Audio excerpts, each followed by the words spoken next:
Can't get too close. Yeah, everything's very sensitive speaker-wise in here, so we'll see how we go. Yeah, thank you, Alex and Olga, for this lovely venue that they found for us.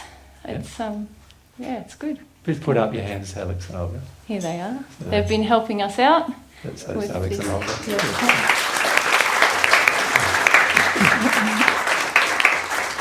The reason why we're in Austria is actually because of Alex and Olga. Yes. They invited us, and so we came. Yeah. Yeah. So we've just come from Belgium. Actually, last week we did a seminar in Belgium. Some of you were there. Some of you were there. Yeah. Those of you who were there, it went all right, didn't it? Mm-hmm. Aside from maybe a few challenging moments. Yeah. No, Mary and I are in the. Well, this is just the beginning of our. We're going around the world, I suppose you could say, which we are actually doing. Started in Australia just a few weeks ago, 4 weeks ago. Arrived in Belgium. We were very, very tired in Belgium and very spirit attacked in Belgium. So badly so that I didn't get sleep for nearly 7 days. So it took a bit to sort that out in terms of had to process a bit emotionally to get them off my back, which I've managed to do now to a degree. And generally it was pretty uncomfortable our first week. It was. In Belgium. Yeah. And so we were looking like we were going to have to cancel Belgium altogether based on how badly things were going for us. But we managed to work through some things emotionally, and the spirit sort of backed off of us, which was good. And so, by the time we come to doing the Belgium actual seminar, both of us just had a bit of a snotty nose. And that's about... Snotty means, I don't know how to say it in German. Congested nose. You can tell us in German. Yeah. Whatever that is. Yeah. It was pretty tough lead up to our first seminar. And Mary and I have been spirit attacked for probably since 2 to 3 weeks before we left. And so it's been pretty hard going for us. So we had to get a fair bit of rest.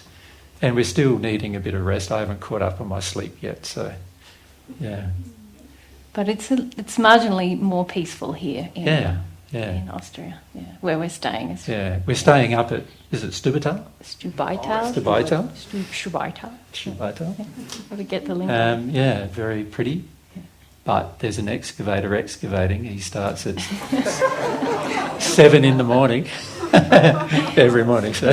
But we're usually awake by then, so it's okay. Yeah. It was better than Belgium because Belgium, the church bells started ringing at 6 every morning, and they went to 10 o'clock at night as well. So that was like, for us, we live in the bush in Australia, so it's very quiet at night. And Mary and I normally go to sleep about 8 o'clock at night, and I normally wake up at daybreak, so 4 o'clock or 4:30 here. And so people starting work at 7 or 6 with an excavator near our window, it's not so bad. It's just more how late it goes at night as to how much sleep we end up getting. Yeah. We're catching up. So yeah. Yes. Yeah. Very interesting to have you all here, hey? Who's just from Austria? Austrians? Okay. 1, 2, 3, 4, 5, 6. Have you met each other? You all know each other? No, don't know. No. So you have to catch up, eh? Yeah. We know each other, but just from SMS. Oh, okay. From you didn't meet from tech. Yeah. From tech. Yeah, not really. So only 6. We're in Austria, and only 6 of 43 of you are from Austria. Yeah. So Germany, the Germans. Living, right? Not like. Yeah, where living you live. in, where you living live. in. Yeah. So the Germans are, the so majority, aren't they? You. Yes. Have many of you met each other, or no? There you go. So meet each other. Probably each session we'd just say, put up your hand again so you can see who is. Yeah.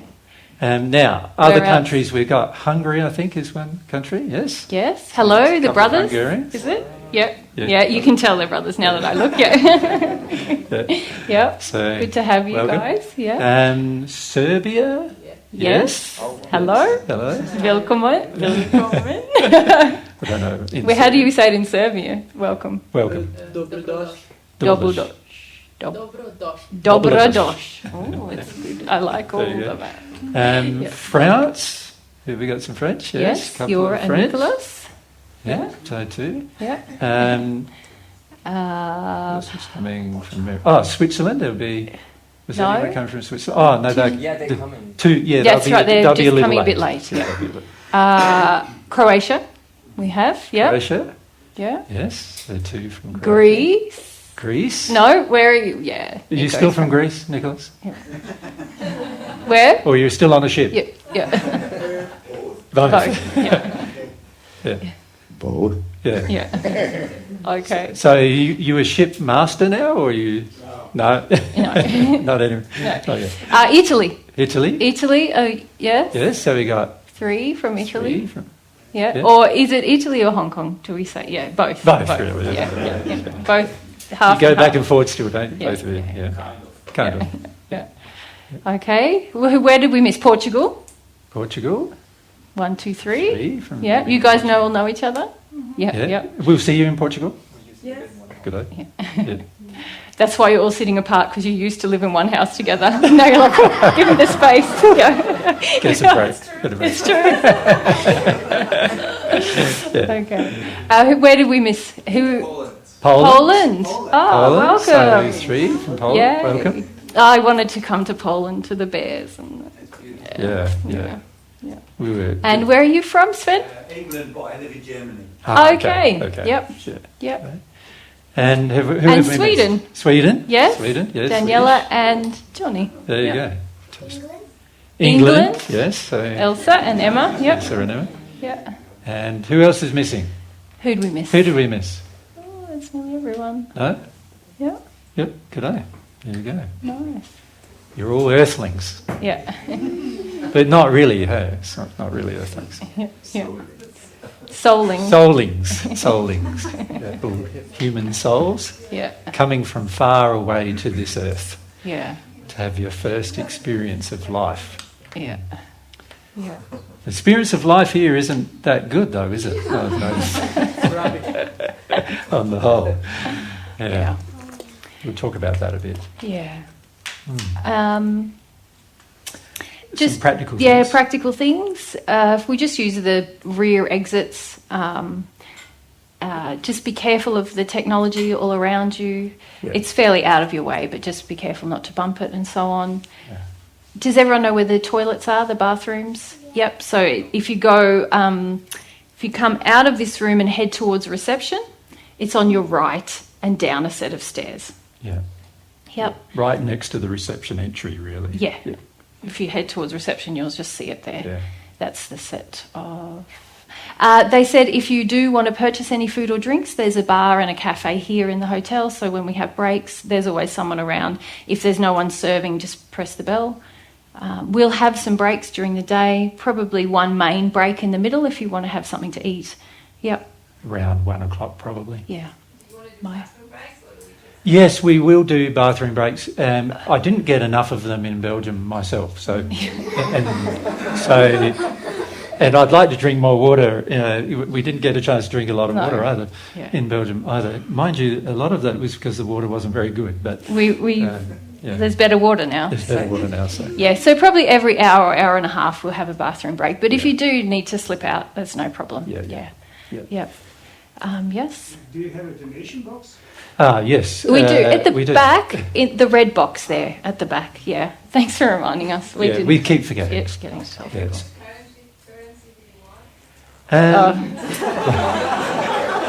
Bring it on. Yeah. No, we're in Europe, obviously, and we'll be in Portugal next, so Euros still. Euros preferable. Yeah. Then we're going to... For the moment, yeah. Britain, so... It doesn't really matter. Yeah. Yeah. It doesn't matter. Yeah. And then we're going to Canada and the US. So. And also, if you'd rather donate online, you can. I should write it down. Actually, I forgot to do that. In Belgium as well. It's just donate.divinetruth.com. And that should get you to our donation page. And on there you can donate by credit card, by TransferWise, which is a really good thing we've been using a lot because of the travel, and also bank or other methods as well. So, yep. And we should say thank you to all of you who've already donated. Yes, without very your much. donations we actually wouldn't be here. Yeah. So thank you for that. Yeah. Setting up the event was quite a lot of effort for us. We had to buy a whole new setup of tech because our old setup of tech was no longer licensed to operate in Europe or in the USA anymore. Because if people had changed all the frequencies of things over the last few years with TV and radio, digital TV and radio, where our old equipment was no longer licensed for here, we could only use it in Australia. So obviously we had to then buy a whole heap of new equipment and then learn how to use it as well and put it in bags as well and so forth. So that took quite a long time, and we had to get a lot of it. We couldn't buy a lot of it in Australia because it's not our frequency. So we had to buy it from the US or Europe. And so it took months and months and months for us to do all of that. And then on top of that, a lot of our venues took a long time to organise as well. They did. Mary started off wanting to do living room, but then we looked at a photo of Alex's living room and go, 10 people are probably going to fit there. And a lot more of you wanted to come. And a lot more of you wanted to come. Yeah. So we had to start looking for venues, and in different countries that's quite difficult. And of course, a lot of the places don't want Jesus and Mary to come to their venues. So it ends up that on the average, we have to look through 50 venues to find one that suits us, or one that they'll let us use. And in Belgium, it was close to 100 venues we had to find. Austria wasn't too bad. Austria wasn't too bad. It was less than that. It was far less than that. 2 or 3. 2 or 3, yeah. And that was good. But other countries, just depends on how difficult they find the whole concept of Jesus and Mary coming to visit, as to how much they let us use their venues. Yeah. And a lot of venues are also not that suitable because you want a bit of aircon generally, mostly not for you because it doesn't matter for you. But that's a joke though. For the equipment, no, it's not like that either. But obviously you don't want everything to get so hot that all of you are so uncomfortable that you can barely concentrate. And also you want soft seats, don't you? You don't want to sit for 4 hours on a hard seat. Trust me, we've had some venues like that. It's very uncomfortable. So in every place we go, we try to organise things to be as comfortable as possible for you. Yeah. And so that takes a bit of time. So we started organising it in January this year. And we're now in July and we're here. So that's how long it's taken. So we're very happy to be here and meet many of you for the first time.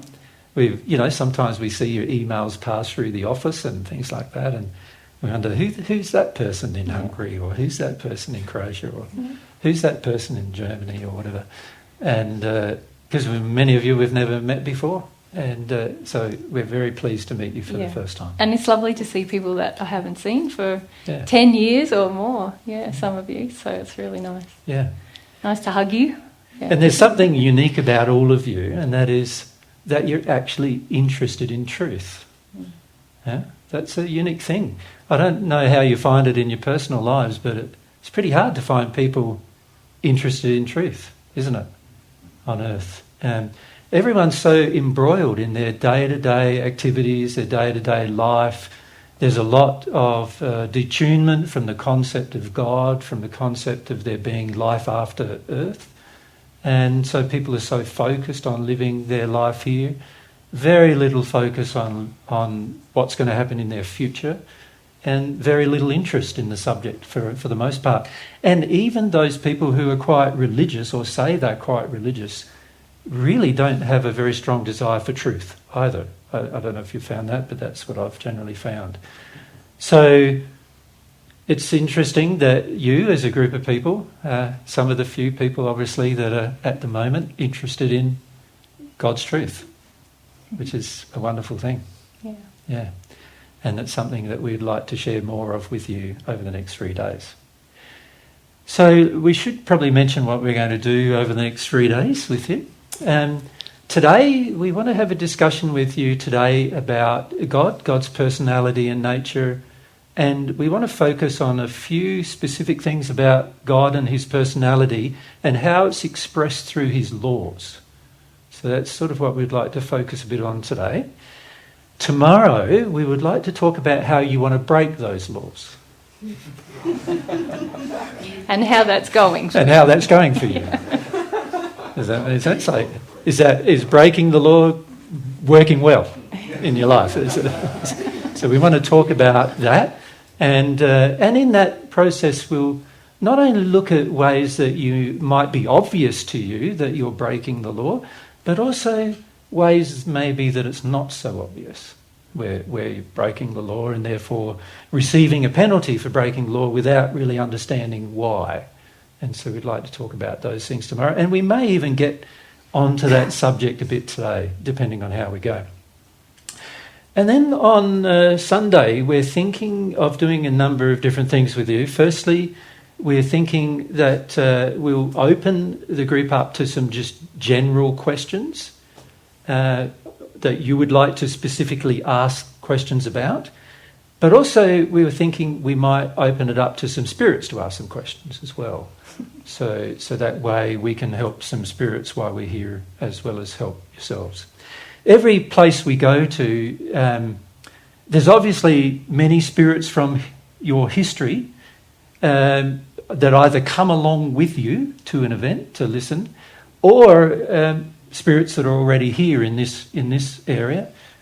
So in Austria, now we're in Austria, that have never heard divine truth either, even in the spirit world. So it gives us an opportunity to have that first discussion with them, and also hopefully allow them to talk to some of our spirit friends so that they can progress as well. Because they're still quite interested in the earth, sometimes this is the best place for them to start hearing about it. Yeah. Yeah, and we also find that every country has its own emotional injuries. And because you're a collective of countries, obviously all coming from Europe in some way or another, as the rest of the world sees you, obviously some of your emotional injuries are going to be different to others who are here. And so this gives us an opportunity to talk with you too, and also on Sunday for you to be open about what things you're facing and what questions you have about that, and how does that relate to God's truth as well. So we'd encourage you to do that on Sunday, but also all the way through the group. We're not going to have a lot of time to spend with you personally, because obviously Mary and I are talking for 4 or 5 hours. We are starting our day.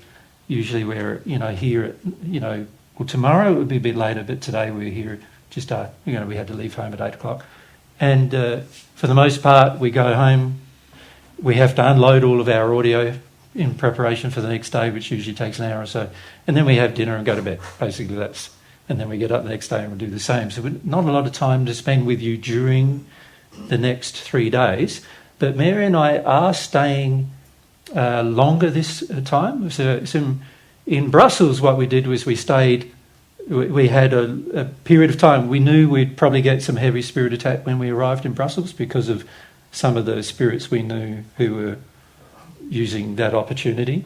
So we had to allow some time at the beginning of before we held an event to just recover from that. And then at the event we met all these people, but we didn't have much chance to get to know them, because after the event we left pretty much the day after. So, and in this case, any of you who are sticking around for a few days, we might get the opportunity to catch up with you more informally, and even if it means sort of even hiring a hall here for another day or something next week, which we might be able to do. So it just depends how many of you are here, and if it's 10 people, then we'll probably meet in somebody's house or something like that. But if it's not, and there's 20 or so sticking around, then we might come back here in a smaller room or something like that and have a chat. So we get to know you a bit better See how you feel by Sunday. See how you feel by Sunday. By Sunday, usually by Saturday, everyone's a bit saturated, is what you find. And Sunday is often a blur for most people. Yeah. Can I ask who felt a bit nervous coming this morning? Yeah? Yeah. Yeah. Yeah. I have this really that's great that you can feel that, and that's just fear, isn't it? But often what I'm sensing is that there's just quite an opportunity for you guys here, and often I get nervous when there's an opportunity coming up. There's a chance for change. There's something new about to happen. So I just encourage you all to embrace the opportunity of it. Yeah. Yeah. Key is to relax a bit, isn't it? Yeah. Now, mics from now on. Yeah. Let's use the mic. So, Nico, if we just have behind someone, you, Jorn. Jorn, Yeah. you just My fear is about losing the control of my life. Yeah. yeah, Because when I open to divine, to God, Yeah. I have to respond divine. My law of attraction changes, and I don't Yeah. like that. yeah. I Yeah. need control. Yeah. So, But Nicholas, last time I saw you, you said you don't like it then as well. actually, I have a debate with God regarding that. Yes, Yeah. and this is something we'd like to talk about tomorrow a lot. Many of you are in a state of debate with God. Yeah, it's like that song, I fought the law and the law won. That song. Most of you are in a state of fighting the law and therefore really fighting God. And that's not very good for you, but also it's important to work through the reasons why.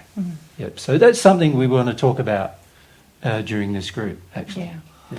But I feel like your spirit guides are pretty excited about you being here. That's Yeah. the buzz, I feel. Yeah. Yeah. Gives them more chance to help you in your life, right? Yeah. Inspire you. Yeah. Yeah. Yeah. Yeah. All right.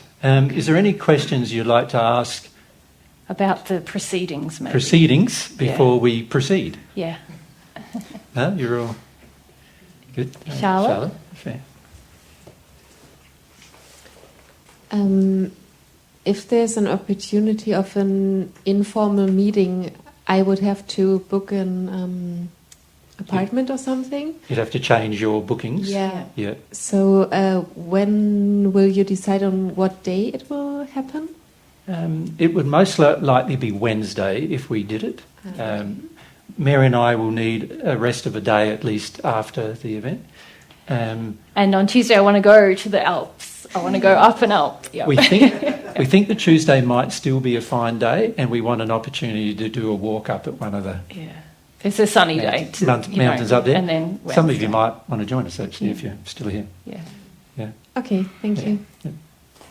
But we'll hopefully decide by Probably Saturday afternoon. evening. Yeah, Yeah, I'd I'd say. Yeah. Yeah. Just next to you there. You are. Do you know how long it will take on Sunday? Just like how long it? Yeah, we're hoping to start early Sunday with you guys. So instead of starting at 11 as we had advertised, we're hoping we might be able to start at 10 or even a bit earlier and finish earlier, if that's all right with you. Because we do need to pack up and everything, the venue on Sunday. So is that, if we start earlier, is that going to affect anyone negatively on Sunday? If you are leaving Sunday evening. Yeah, it would probably help you gives if you are leaving Sunday later. Yeah. And we're thinking possibly be done by 2:30 in the afternoon on Sunday. Yeah. How we can be of service, how we can help you in the morning, packing and unpacking and stuff like that. If there is some time that we can come earlier, help you pack up and go drink a coffee or do whatever, and you don't have all the strain. Yeah. We need to be pretty independent with our packing because it's you should see the way Jesus has designed these packing cases. It's There's a lot. 3D, It's a 3D spatial situation. And it took me for 4 days to work out how to pack the cases. They're all foamed and they had to all be cut and everything else. Yeah. And Mary and I, because we're the only persons that are going to be at every event, we have to know how to set up and dismantle, and we have to know where everything is. So when it comes to dismantling, there are certain things you'll be able to do with chairs and other things like that, but when it comes to the technology, we're going to have to do that because we need to be able to unpack it At in the other next end. event. Yeah. Thank you, though. If there's anything, I'll let you know. Anything that we need help with. Yeah, Thank you to everyone. from now on, so this here is the only time we're not running an event every weekend. Next weekend we're not running an event, but after that it's almost every weekend. So it's For the next 3 months. for the next 3 months. Yeah. Yeah. And so I think it's 14 events, 39 days or something of actual time when we're talking to people. Formally. I'm sure we'll do lots formally, of informal yeah. talking too. But And we've got to pace ourselves over the next 4 months. We won't be home in Australia until middle of November. And from here we go to Portugal, then we go to England, then we go to Ireland, then we go to Canada, and then 2 places in the US, and then home. yeah, should be good. Yeah. Should be really good. So those people we've already seen, including the people from home, wanted to say, even though they have not met you, they love the idea that you're here. And many of them actually contributed. In fact, without their contributions, we wouldn't have been able to be here because we didn't receive enough contributions for the trip, except by the additions that came from people in Australia. Yeah. So you actually have also many of them to thank for us being here. And a lot of them asked me to send their love to you, Yeah. and people all over the world actually. People we're yet to go to. When we started the trip, wrote to me and said, "Please share our love with everyone that we meet." So there's people interested in God's truth all around the world. The issue really is that there's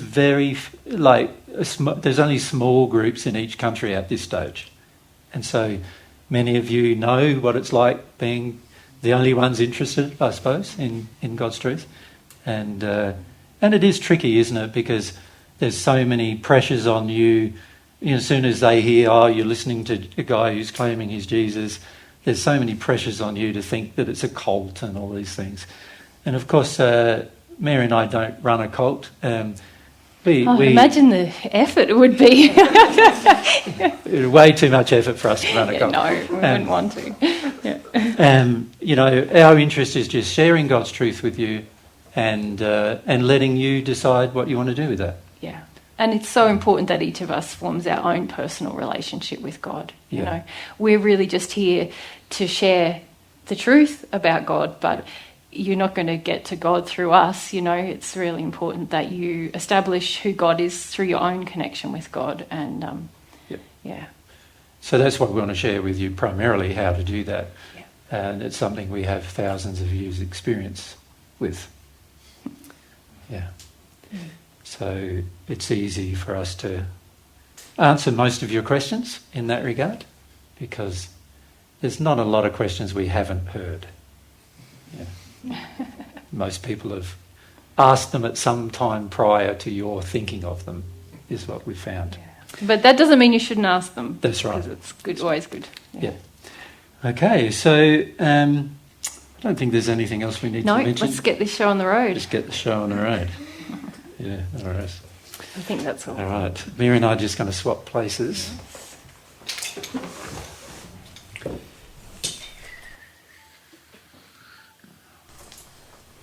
Can everyone see the whiteboard okay? Yep.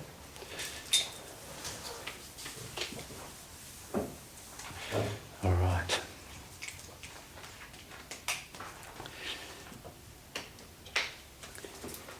In Brussels, when I began the conversation with everyone there, we started talking about whether God exists or not. And because we've already had sort of that discussion, we don't want to have that discussion with you. So I'm just going to make a blanket statement. God exists.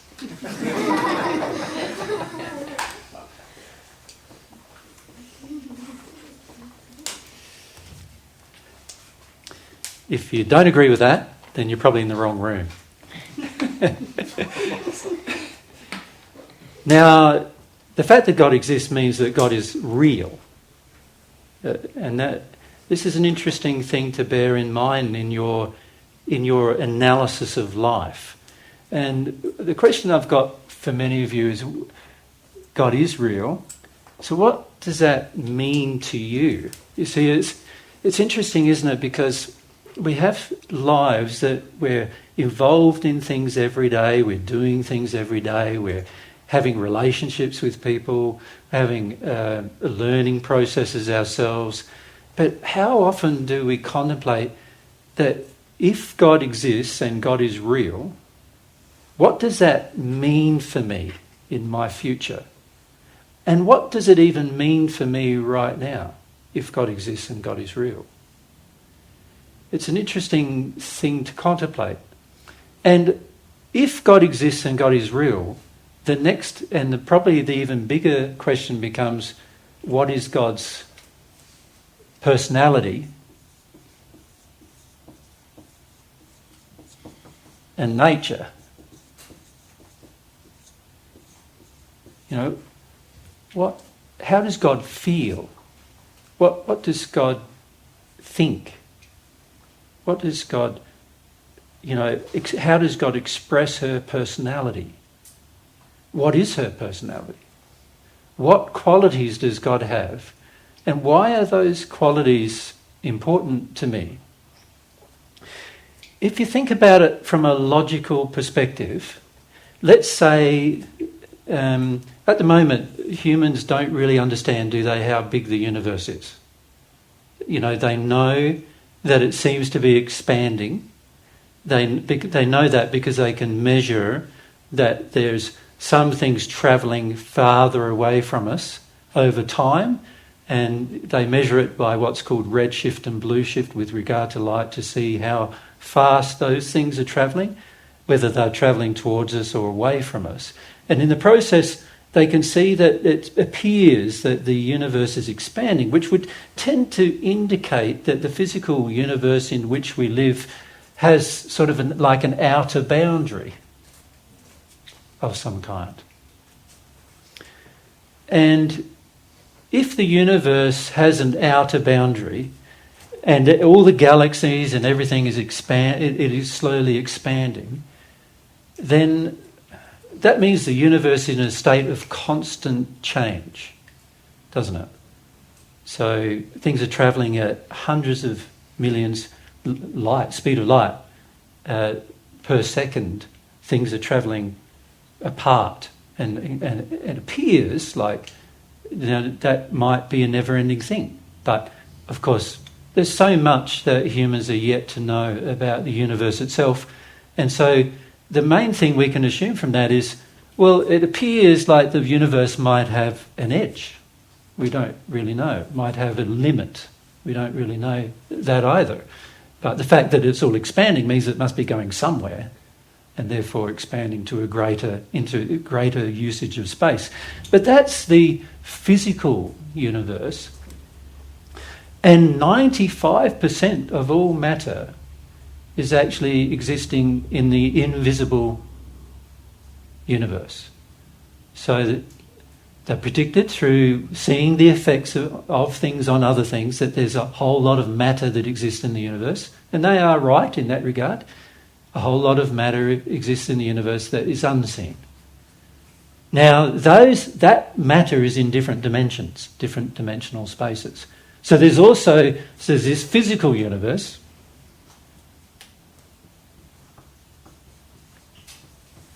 But there's also you could say, a universe which is also physical, but it's in other dimensional spaces, in areas we can't see with our eyes.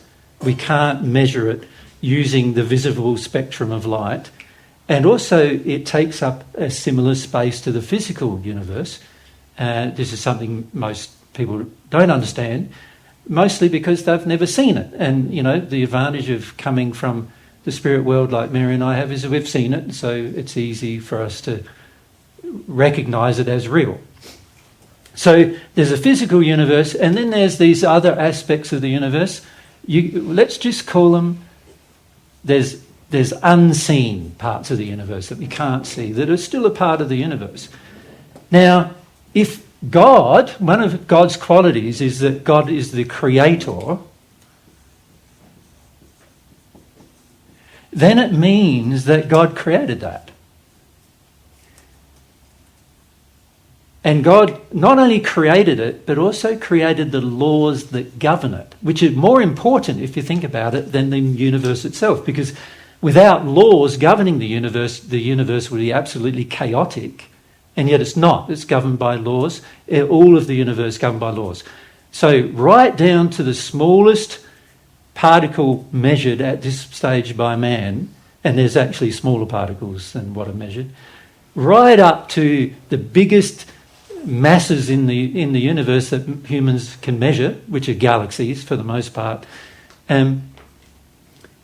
all of them are covered by laws, and there's a seemingly infinite number of laws, and every time humans discover new laws, they can apply those new laws mathematically to the things that they have not yet discovered, and they discover more as a part of that process. And to be honest with you, that's how you ended up with your mobile phone. Your mobile phone is a process of humans discovering laws that govern the physical universe, and also laws that govern a part of the universe that is unseen, because your signal from your mobile phone goes via links that you cannot see. There's a device on the other end you can see, but the transmission of the signals you can't see.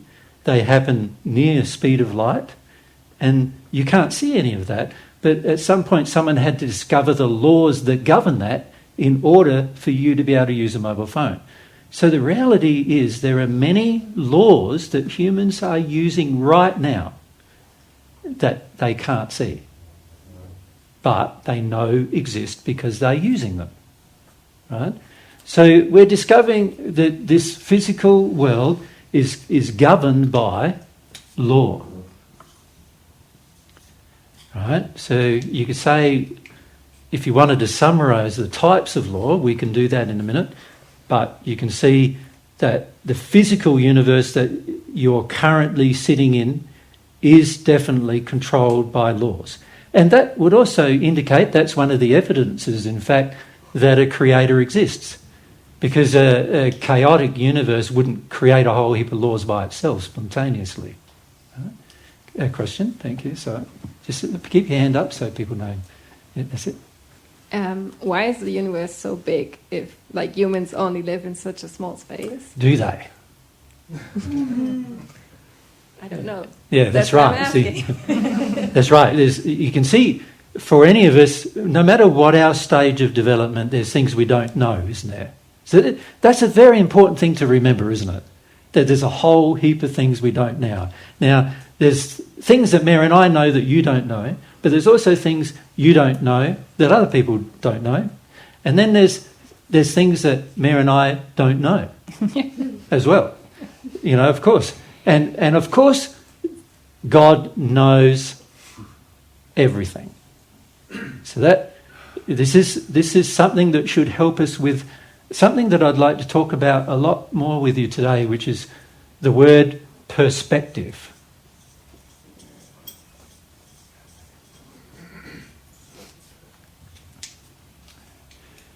So the question was, why is there such a big universe when it seems there's such a small amount of people?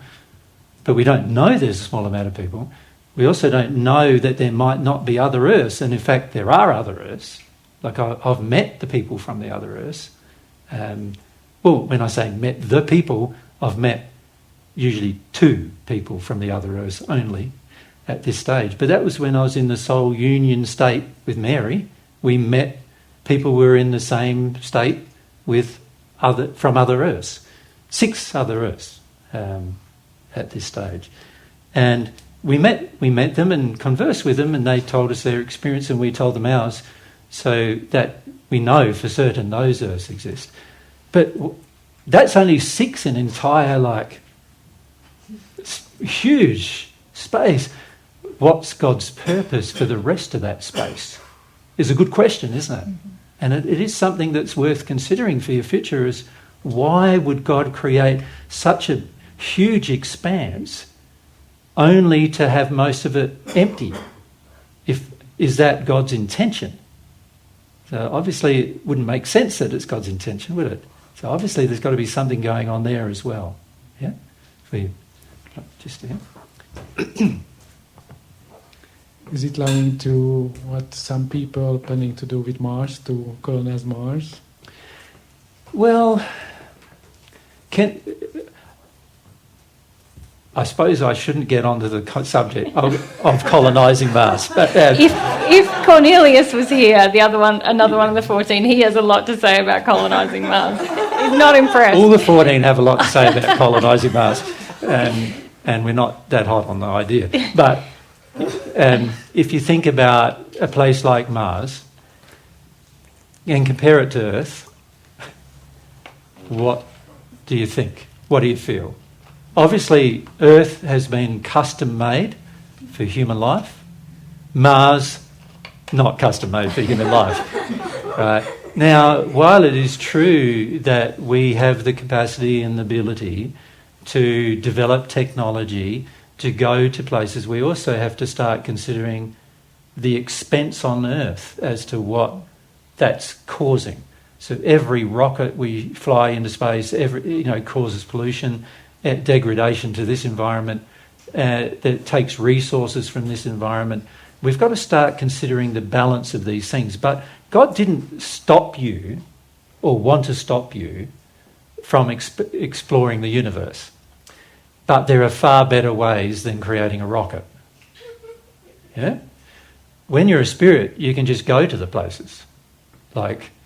And go to the new place and go to the new place, and you don't need a suit, a space suit, because your spirit body is immune to the effects of the spirit. The physical body has limitations and the spirit body doesn't have them.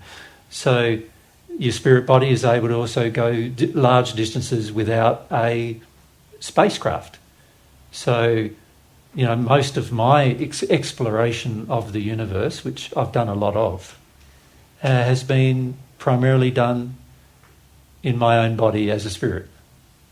And trust me, it's a lot better and more comfortable than wearing a spacesuit. Right? So I would recommend that you don't wear a spacesuit and you instead use your spirit body to examine those things. But that also gets us down to the question is, what is the real you, which we also need to discuss today, right, as well. If we go next to you, Mike. Is the universe always expanding because more souls incarnate? Well, that's another good question.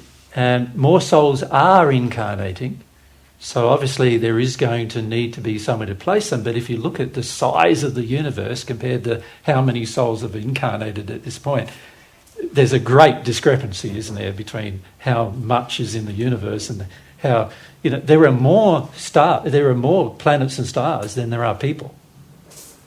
So that is indicative of the fact that there must be further things that God has planned for you. And that's an interesting concept to follow as well. What does God have planned for you? What's the fastest way to find that out? Ask Him. Yeah. And so this is what I want to focus your attention on in our weekend is I want to focus your attention on your relationship with God rather than perhaps these other questions, because in the process of this relationship with God, most of these other questions will be answered. And so it's sort of like the old adage, do you give a man a fish to eat or do you teach him how to fish? Right? So what we're trying to do here is not give you small bites of answers of things that we have discovered, but rather encourage your desire to discover and also encourage you to find out how you find the answers, for yourself. Because trust me, it's a lot more interesting finding the answer for yourself than it is having someone tell you the answer. And I don't know, it's like, let's take sex for example. If I tell you about sex, everyone might go home. Is that as good as having it? For those of you who've had it, probably any words I use to express or talk to you about it compared to having it, the words don't really do the action justice, do they? And this is the same with the majority of your life, actually. Until you have the personal experience, you're not really going to understand the joy and the happiness and also lots of other feelings that come from going through the actual experience. So what I would like to encourage you guys to do is to understand how to have the experience rather than just talk about the experience. And you can see why. Obviously, once the experience becomes personal for you, then of course your faith increases, your desire increases, your happiness and joy increases. But if the experience is never personal, we're just talking words, aren't we? Up until that point. We're talking ideas or concepts which are fascinating in themselves, but they're not anywhere near as enjoyable as having the experience. Right? So this is why we need to say a lot of words. You know, the next 15 hours you're in our company probably, and we're going to say a lot of words. But what we want to do is try to help you to have the experience. That's our goal. Yeah? So getting back to this idea, the Creator obviously created this, let's call it the universe, and obviously in particular there's this important things called laws that govern the universe, which are in a way an expression of the Creator's desire. So the laws tell us something about God as well. They tell us something about God's personality and God's nature. And that's interesting to contemplate. But also there's this thing of perspective we need to gain individually. What I mean by perspective is how big is God compared to you? Get some perspective. See, the first human couple, a man and a man, they decided at some point that they could be equal to God. They lost all sense of perspective. There were reasons why they felt themselves to be a beautiful created being, of which God feels you are, of course, because he made you, and of course he thinks that he made you beautiful. But they then began to believe that they didn't need God to know or understand the universe, and that they could be gods themselves. And the biggest emotional injury that we have on this planet is our own feeling that we are our own lawmaker. That we have the right to govern ourselves. That's the biggest emotional injury that we have. So let's go, it's a good question, and to Alex on this side. So my question is, the first women couple, they made a mistake. Yes. And which probably we would have made if we were in the same circumstance. Okay. Yep. My question is, why didn't they realize and went back to God? Because if I make a mistake, after that I realize I made a mistake. Yep. And probably I have more errors than they had. The problem with making a mistake, and this is something you're going to find in your own life, the problem with making a mistake is that now a new condition in your soul exists because of the mistake. And that new condition then encourages you to make more mistakes. And what happens generally is a person doesn't see the trajectory of their mistakes until a long time down the future, when they can measure the results of those mistakes. So a man and a man make a mistake. So let's say they're here and they make a mistake. That puts them in this trajectory. It puts them in a direction towards making more mistakes. So they make another mistake and another mistake. But at this stage, they're not self-aware enough to measure the results of their own mistakes. It's only when the mistakes become more and more painful that the results start to get measured. But then often... But by the time the results are being measured, there's so many mistakes that have been made that the average person doesn't want to unmake them. They just want to continue trying something different. And if you think about your own life, this happens to many of you in your own life. You make a mistake and you go, oh, this isn't working out so well, I'll just do another thing. Without a lot of contemplation or thought necessarily, and you do the next thing. And sometimes it's a knee-jerk reaction to the previous thing you did, but it's just as much sin as the previous thing. So an example of that is like, let's say I'm a woman and I have a relationship with a man and he's very dominating, he's very controlling. So that was a mistake. So what do? I say, I don't want to be with a dominating man anymore. What do I want to have instead? I want to dominate the man. So I go and now find a man who I can dominate, which is another mistake. And see, I haven't measured the full reasons or consequences or causes even as to why I made the previous mistake. And so that then causes me to make a further mistake and a further mistake. And this is the trouble with sin, is once you start on its road, frequently it just causes you to sin more.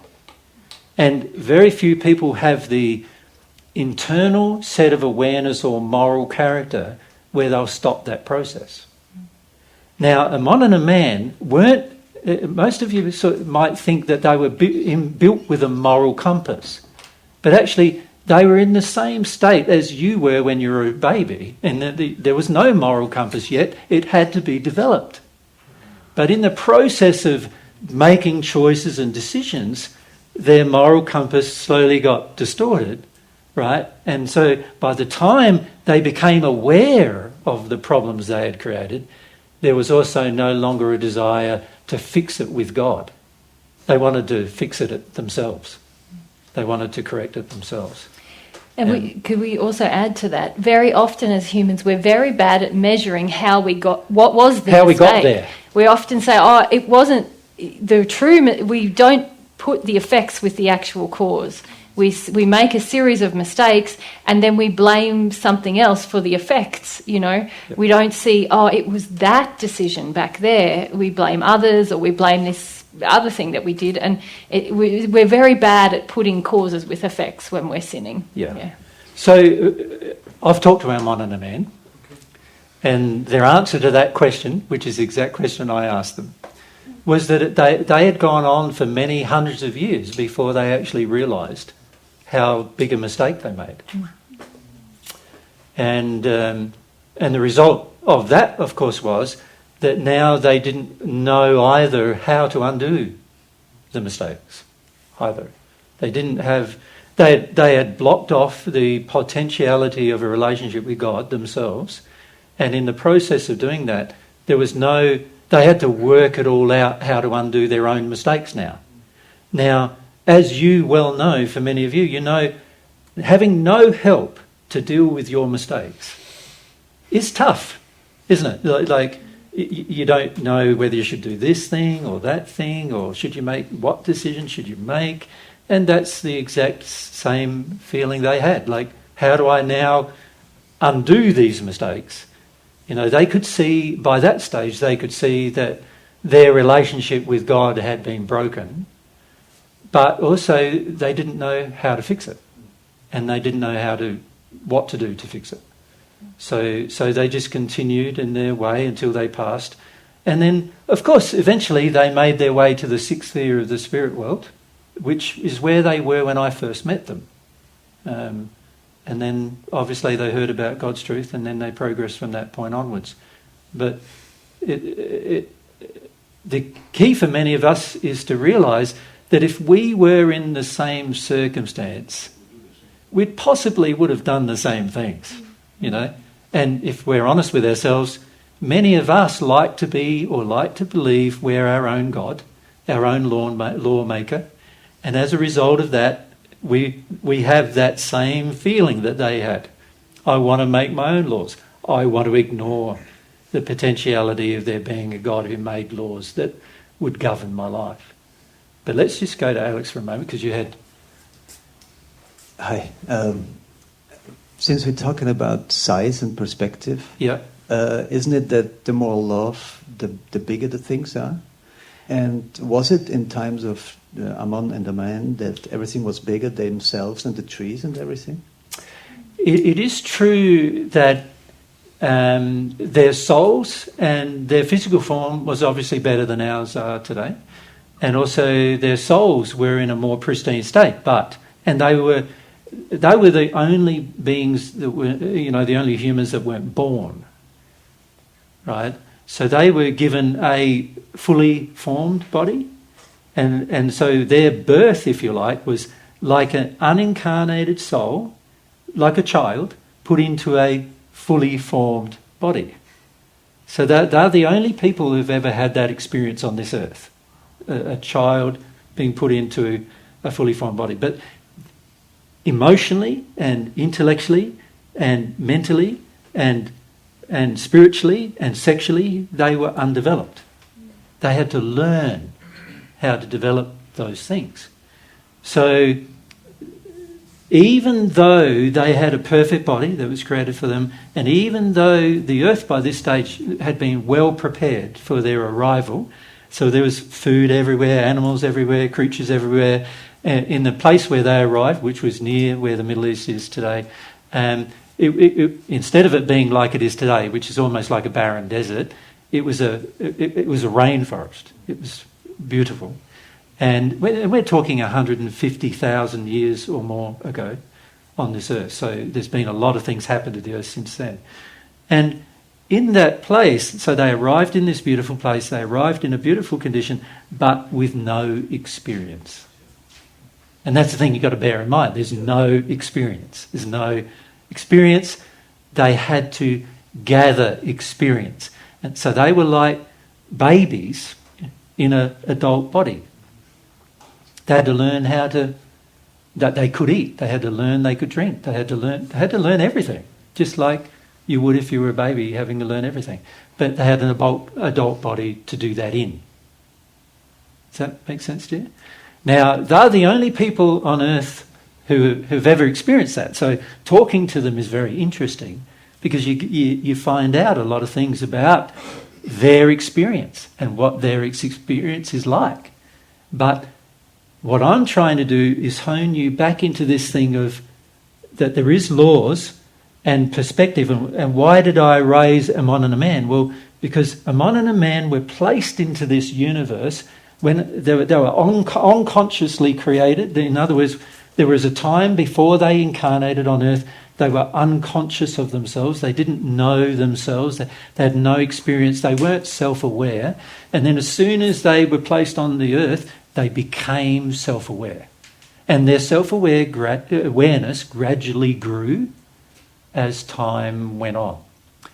And of course, they then made choices and decisions. But in the process, they lost perspective. They lost perspective because they started to believe that they could be their own God. So they lost perspective. The perspective being that the Creator created this universe and the Creator created the laws that govern it, and therefore the Creator was much, much larger than anything you could even imagine because he's larger than the universe itself. He has the power to control the universe itself. That's how much power God has. Now, when you're in this throes of development as a child, you don't understand these things. And you don't even, and many people on earth, even as adults who are 70, 80 years old, don't understand those things. They still feel that their power is the biggest power on earth. Many of us humans believe we are the biggest power on earth. You know, often from an evolutionary point of view, it's called we're the dominant predator, the apex predator. Yeah. But God doesn't enter that equation, does it? And not that God's an apex predator, but God is far greater than anything as human we could ever imagine. And far greater, and all of God's qualities I've learned are infinite in their nature. And that's something even as a human, on the entire time that I've progressed, I still struggle to understand, even though I've received a lot of God's love, still struggle to understand what that really means about God. Like, how is God this infinite creature? It's such an amazing concept. I know it to be true because that's been my experience of him. Right? But even though I know it to be true, my mind struggles with the idea of it. Right? And this is why your mind's no good. We talked about that last week in Brussels, how useless your mind is. Your mind was created by God for a purpose, to help you out, but not to become the dominant creature of your life, the dominant governing force of your life. Your mind has severe limitations. And this is something that I learnt in the first century, and I know to be a fact. Now, most people on earth don't believe that. Most people on earth believe the mind is the thing to develop. The mind is the thing to grow. The mind is the thing that causes you to make decisions. But it's not actually true, and we'll talk about that a bit later. But let's get back to this, because I want to just develop the theme a bit of the perspective. If you have questions about the perspective or the... microphone. How accurate are... Microphone, please. Sorry. Yeah. How accurate are the Ten Commandments then to get us back on track? We will be talking about what's called morals. And you can define morals as God's definition of what is true and false, or God's definition of what is right or wrong. And God did create a set of laws that determine right and wrong. And so we need to discuss some of those. Now, some of the ones included in the Ten Commandments have no bearing on God's thoughts, but some of them do have some bearing. So one of those was the law not to murder anybody, of course. So that was because it would infringe upon other people's free will. So that certainly is a moral law from the Ten Commandments that is right, that God has defined as right. But there are other ones like honour your father and your mother, which is another law from the Ten Commandments, which God doesn't agree with. The reason why God doesn't agree with that is because what happens when the honour of your mother and father precludes your honour of God's law? In other words, what happens when your mum and dad don't believe in the law? Should you still honour them? There's a difference between honouring them and in terms of honouring them as a person, in terms of saying they have the right to make their own decisions and make their own laws, and honouring what they tell you to do. Because if they tell you to break the law, you can't honour that, right? And unless you want to get a penalty of that. So there are obviously man-made laws, or you could say man-made constructs or ideas, which we think are law, but have no bearing on what God treats as law, right? So it's very important to understand that when we talk about law here, we're talking about the laws God established, not the laws of humans. So, of course, we want to discover what they are, because the more we can live in harmony with them, the happier we'll be, obviously. But we also mustn't assume that just because humans have made a whole series of laws, that it means that they are justified in doing so, or that those laws are in agreement with God's. Because obviously there's going to be laws that humans make that are in complete disagreement with God's. Yeah? So we can talk about that a little later, but I want to bring you back to this idea of perspective still. If I lose perspective, if I lose the perspective that I am the created ant, or human, but really I'm not much bigger than an ant. When you look at the universal aspect, how big the universe is, I'm like less than an ant, really.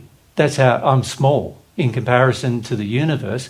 Of course, when I say I'm just using my physical body here, because actually your soul can be much bigger than your physical body is, depending on its development. But if we're just looking at physical form, I, as a human, am much, much smaller than the universe around me, and I need to have perspective.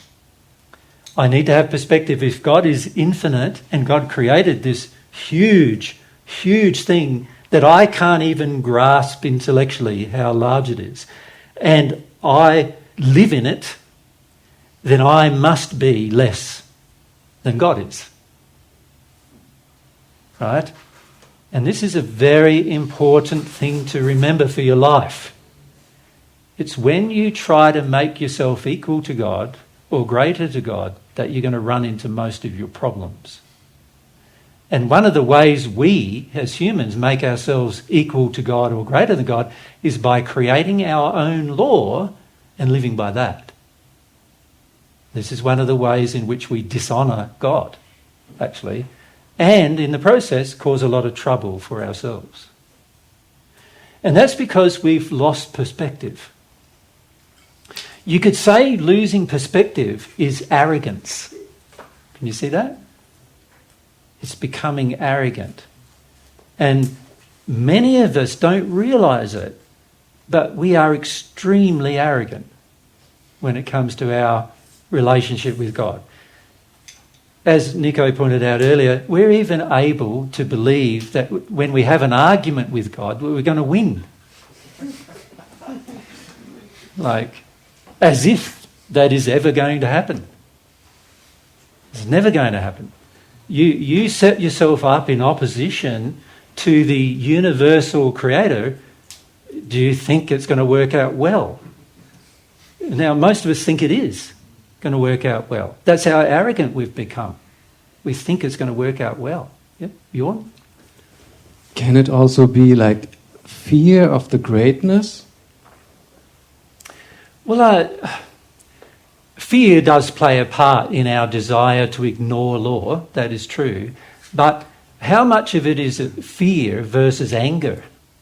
Like angry that we've got to, meet criteria, law, in order to have a happy life. Like, how much of it is that we want to be like what we view as free, but actually harming others in the process of our freedom, So you've got to start. A lot of times we can explain things away by saying, I was just afraid.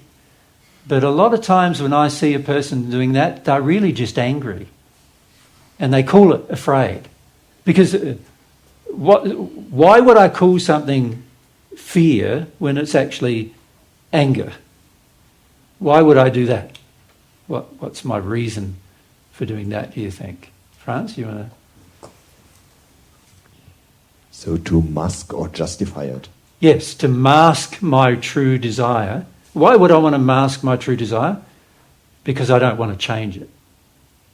Like if I have to honestly admit to myself that the main reason why I'm in this argument with God is because I'm angry rather than afraid. What I've learnt is that most people don't argue with people they're afraid of.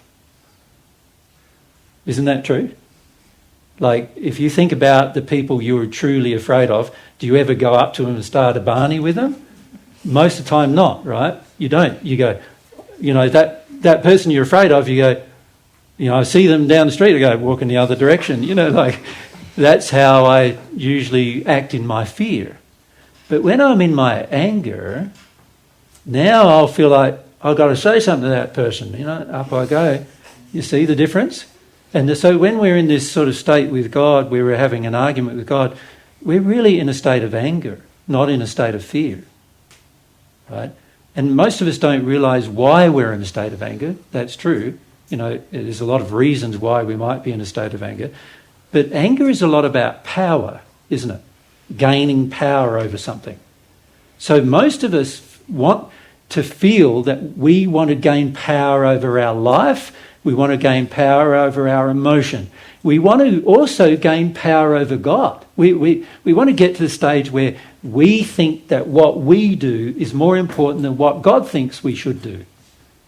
So in a lot of ways we're in an argument And not because we're afraid. We're in an argument because we're angry. For whatever reason, we're angry. Oftentimes related to our childhood, which we can talk about tomorrow. Yeah. If we go next to Nico there. Yeah. What was your name? Tim. Tim. When we realize that we don't want to do something, how do we go then further from there? Like we realize, yeah, fuck, and now? Like, what do we do then? Well, let's talk about that tomorrow, because that's one of the things I want to talk about. Remember, we said in our introduction today that I wanted to talk to you about why I want to fight the law, what's driving me to fight the law, and then how do I reverse that decision to fight the law versus like learn the law and want to live by the law. You know, that they are good questions we need to answer, but we'll try to focus on those questions tomorrow. Yep. Nico, and then down here, what was your name? Jörg. Just here. Yeah. So Nico. I've made breakthroughs by telling God exactly that, about control, about everything. Yeah. But has it changed your life, Nico? Like, do you find yourself receiving more of God's love, or do you still find yourself in the fight?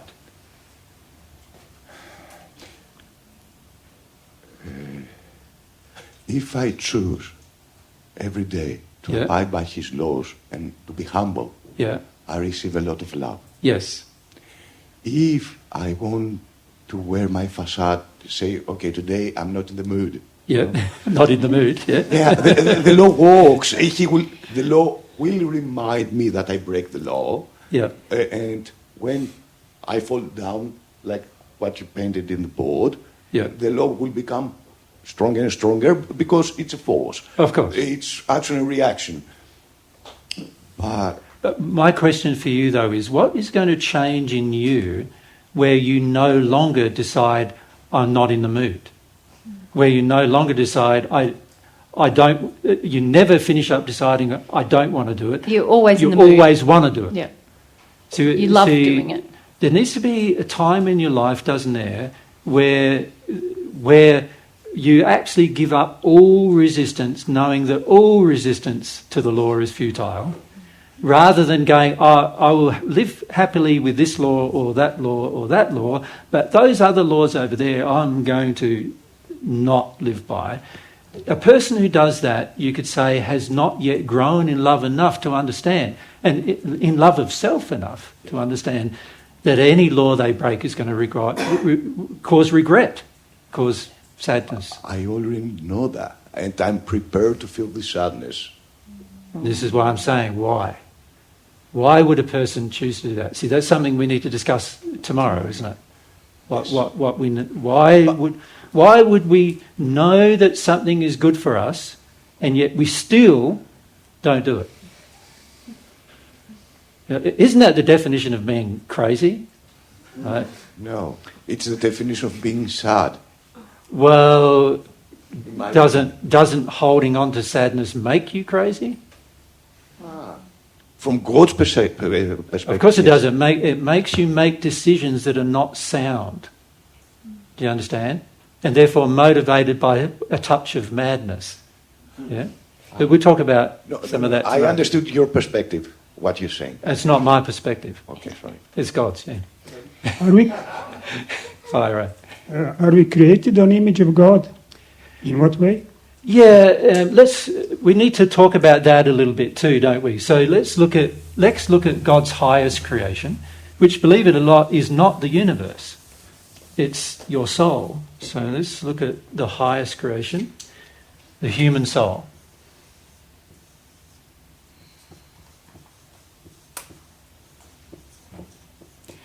Now that human soul was made in the image of God, in the sense that God is soul, right?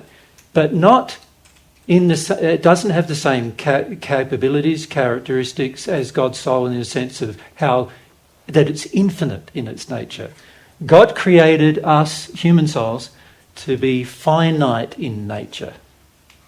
So God's soul infinite, ours finite. God's love infinite, our love finite. God's kindness, compassion, infinite. My kindness, finite. God's power, infinite. My power, finite. Like limited. Now, the only way I can grow from becoming a finite and limited being to become more infinite is by receiving a part of God's nature. Receiving things from God. Love being the very first thing that I would need to receive. So God has designed our soul to be finite, but He's given it the capacity to grow beyond the finite capacity He created it with. But only if we choose to receive some of His infinite qualities. So the human soul, a finite creation, and without God would remain so. It would remain finite. Right? But it's been created in God's image in the sense that it has many of the qualities and attributes of God's soul. And the reason why God created it like that is so that God could share some of those infinite attributes with the finite human, the limited human. And that means that we don't really know what the human soul is capable of once it starts receiving God's love. And there's, even to this day, nobody really knows how much of that love can be received and what that means for our future. Right? Of course, every celestial spirit in the spirit world knows how happy it is and how blissful it makes you and how much joy you experience, but they don't understand how much bigger they can get. They can only do that through experience. So a part of the experience of the human soul, the potential experience, is receiving gifts from the Creator. From the Creator's soul. And of course I haven't drawn these in perspective, have I? Yeah, because obviously Creator's soul infinite and our finite soul created with finite capacity. And God created our soul with the ability to receive gifts from the infinite soul of God. And this enables then the finite soul to make changes that are beyond its natural position. So you could say this finite soul, we could call it the perfect natural man. So that's the label we gave it. I was the first person to give that label to it. And so the label I gave it was the perfect natural man. And what I mean by natural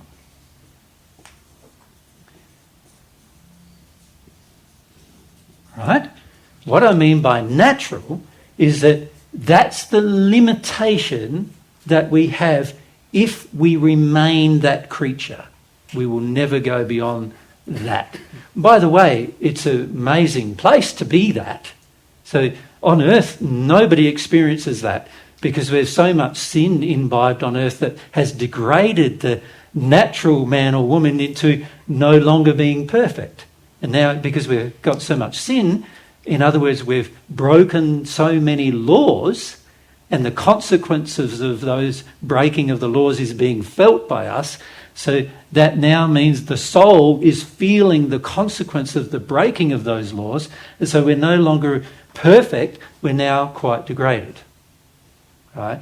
So the trouble with our perspective here on earth is we're meeting new people. You know, we met all of you today. We meet new people and we think we're all normal, you know.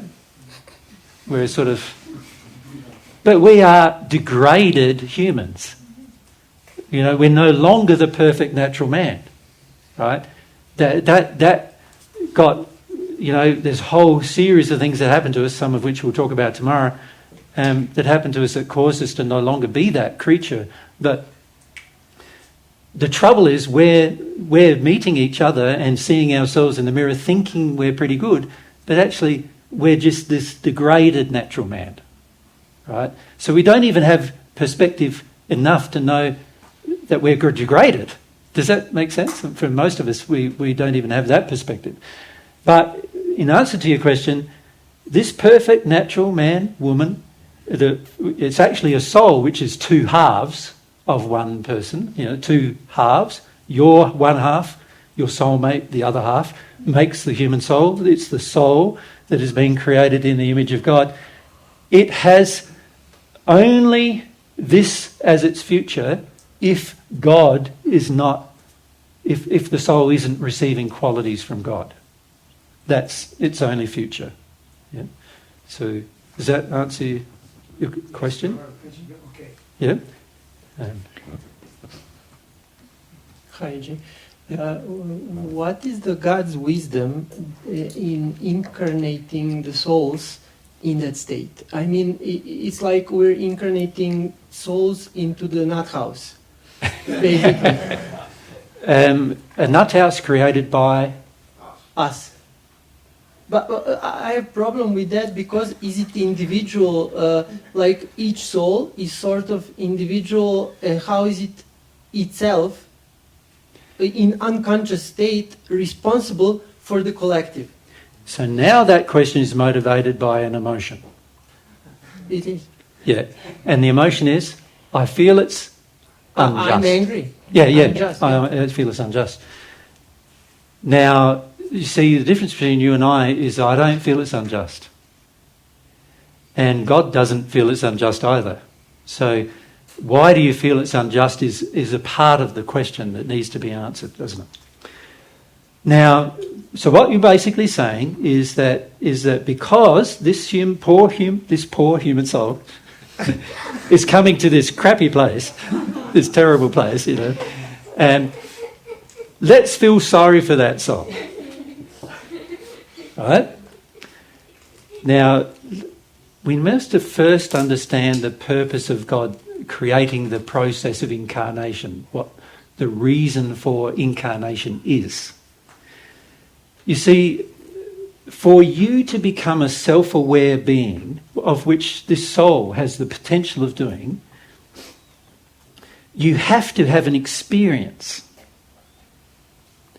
Now, what God did was God created a perfect world, a perfect earth, everything perfect, and two perfect humans, and put them there. And then he incarnated, he had the process, he actually involved himself in the incarnation of their souls to those two bodies that he created. He created two bodies, a spirit one for them and a physical one. He formed the first human couple, he formed directly, and he created the spirit body of each of them and the physical body of each of them. And the spirit body and the physical body were created absolutely perfect. No flaws. Right? So this first human couple came and they had no flaws, absolutely perfect. But notice that it didn't stop them from sinning. So that's an important thing to remember. Just because they had a perfect beginning, it didn't stop them from choosing sin. So is it inevitable then? So if you create the creature with free will, is it inevitable for something like that to happen? Yes. So you have to then make it that way, and that's it. That's most economical. And well, yeah. Let's firstly look at the process. Is it inevitable? Yes, is the answer to that. Yes. That's because sooner or later, that person, through the exercise of their will, is going to start to experiment with breaking laws. Right? Now, if they are sensitive emotionally, and they're sensitive sexually, and they're sensitive physically, and they're sensitive spiritually, they would recognise they're breaking law. But if they're in a state where they're quite undeveloped, which is what a man and a man were, because remember when they first came, they were like babies in adult body, right? So when they're in a state of being quite undeveloped, they're going to break law and maybe not be able to measure it. Right? Not instantly. Right? In the Bible, there is this quote in Genesis that once they sinned, they were barred from paradise, and it makes it seem like it was an instant reaction, right? But it wasn't. It was a gradual reaction, like all of our sins are on earth. There was a gradual reaction to our soul sinning. And in the process of a soul sinning, there's a gradual response around that occurs over time. And it requires a very sensitive and self-aware person to recognise that's actually occurring. So the first answer to the question, if we need to go right back to a modern man and say, yes, it was inevitable that one of humanity eventually would decide to sin and also decide to experiment with breaking the law. Right? That was inevitable. God knew it was inevitable. Right? So God put everything on there perfectly to give us the best possible chance of it not happening. But God also knew that it would most probably happen. And in fact, God created a whole series of laws to correct it happening as well. So God's laws, many of them are about the correction of the human soul to bring it back to a state of perfection. But also God knows that in the exercise of your will, in other words, your choice and decision, has to be yours, not his. He can't force you. If he gives you free will, he can't ever at any point force you to make a different decision. The decision has to be your decision, right? So he also knew that even though he's created all these laws to redeem humans, it had to be your decision for your own redemption, right? And he also knew that the decision for your redemption was going to be at a different time and space, made to my decision for my redemption. I had to make my own decision. You have to make yours. Yeah? Just want to grab a drink of water. Should we 5-minute toilet break? Yep. I want to continue with your question though.